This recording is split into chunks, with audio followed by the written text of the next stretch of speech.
are they going to get you to join the new economy? They're going to say, we have a solution. You see, one of the tricks of the Illuminati is they create a problem, and then they provide the solution when you beg them to. And pray tell, what will the United Nations suggest when there's a global problem? They will demand a global government, a new world order, exactly as the Maya, Hopi, Kali Yuga, and many other pagan civilizations prophesized. By 2012, the Kyoto Treaty, Agenda 21, Codex Alimentarius, and the new Pentagon will be fully operational to enforce a new world order. And the new world religion is obvious. We will all worship the earth, Gaia, the mother goddess we saved from extinction from global warming. We will be told that to keep from repeating the mistakes that we made in the past, we must hold the earth in higher regard than humans, just as pagan traditions require. This is too obvious to ignore. It is right in front of our faces, and yet we still refuse to see it. I guarantee you that by 2012 there will be a World War III, but it will not be between nations. It will be us and them. They know this. Why do you think the UN is consistently trying to disarm the public and the nations? They don't want us to be capable of fighting back. The proof of this is in the film released by the UN called Armed to the Teeth, where it demonizes gun ownership. It is also shown in the Freedom from War policy put in place by JFK in 1961. President John Kennedy went to the United Nations, September 1961, and he presented the United States Program for General and Complete Disarmament in a Peaceful World during a speech, and he said, this is the official program of the United States of America. It's a disarmament program. It calls for the United States to turn over its military to the United Nations. Let that sit for a second.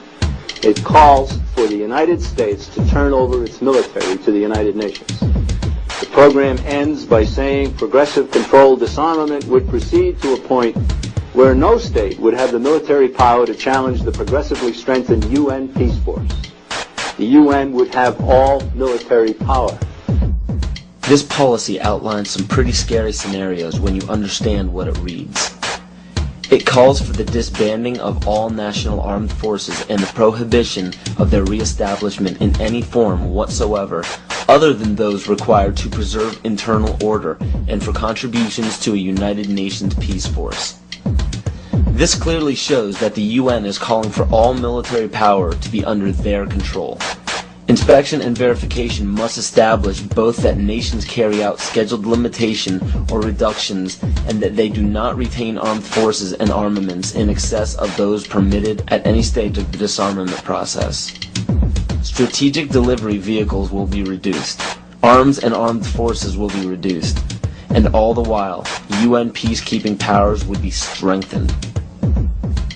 A UN Peace Observation Group would be available to investigate any situation which might constitute a threat to or a breach of the peace.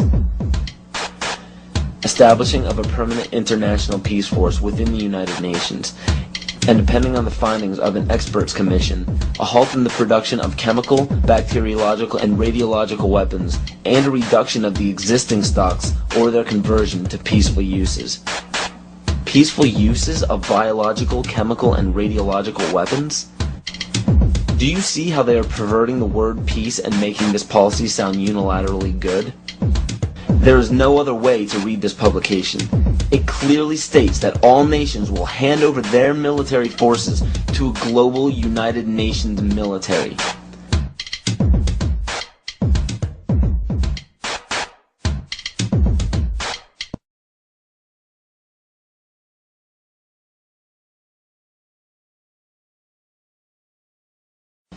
The U.S. population is currently around 300 million.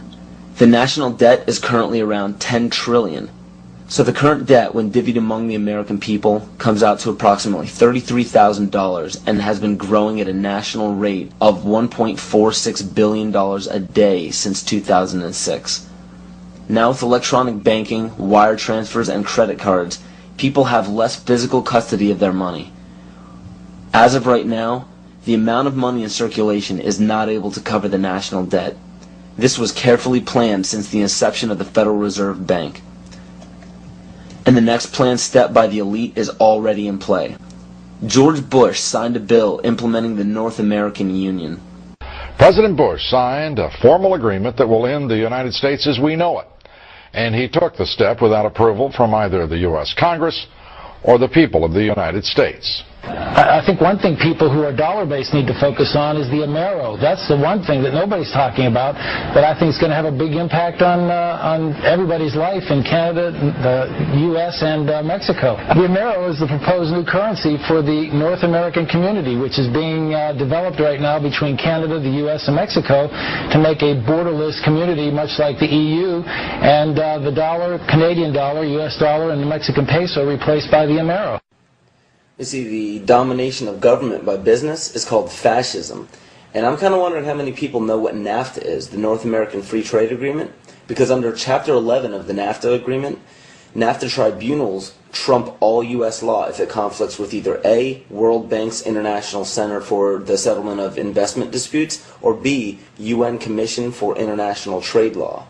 Now, that sounds scary enough, but when you understand what that reads, it also gives the power to violate the First and Second Amendment, which is saying, you know, bye-bye to the Constitution. This will weaken national sovereignty and bankrupt the dollar we use now. After this happens, the Fed will call in all debts. When the debts cannot be repaid by the people, assets will be seized.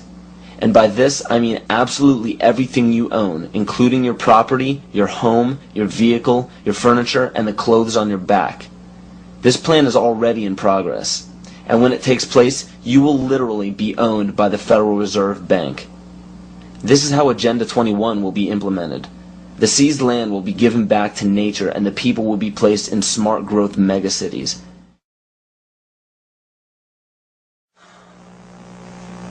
So what are we to do? There is an overabundance of information out there for anyone to see pertaining to why this situation seems so hopeless and out of our control. But in all honesty, there is even more information out there about how to protect ourselves. The only problem we face is that most people don't know how to apply this information to their own lives, and rarely anybody takes the time to spell it out for us. There are many great teachers out there. Teachers who have dedicated their lives to protecting the people who need protecting the most. The teacher has the most difficult role in our society because nobody likes attaining true knowledge. True knowledge encompasses all aspects of existence, good and bad. Most others do not. Hearing true knowledge upsets people because it implies that we were wrong at one point in our lives. And another character flaw is our desire to apply absolute truths to unstable foundations in our life.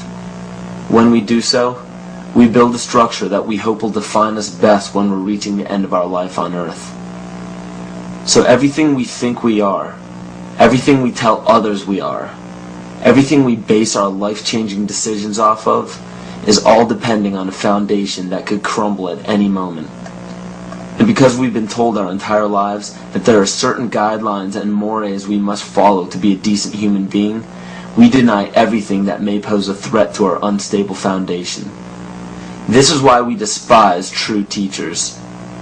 We lump these teachers into the same category as terrorists, and the method for spotting these teachers and terrorists are just as flimsy and ridiculous as the methods used to spot witches.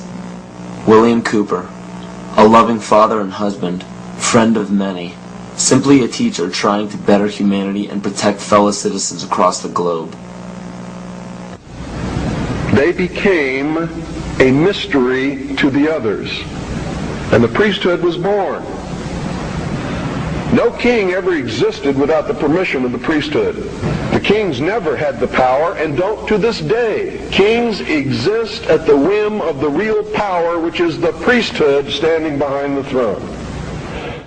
It is a method of encoding information through a system of mathematics and numbers. It is some of the most ancient knowledge that man has ever possessed and has been kept secret and given only to those who have proven themselves worthy through the process of initiation. There's a method to their madness. There's really not much method to yours. because you're operating from a place of ignorance. And until you change that, you're going to be bumbling around, bumping into each other, saying and doing the wrong things, not understanding the nature of your enemy. And if you don't understand the nature of your enemy and the weapons they use, you cannot fight that enemy. You can't fight the battle. You shouldn't even be on the battlefield.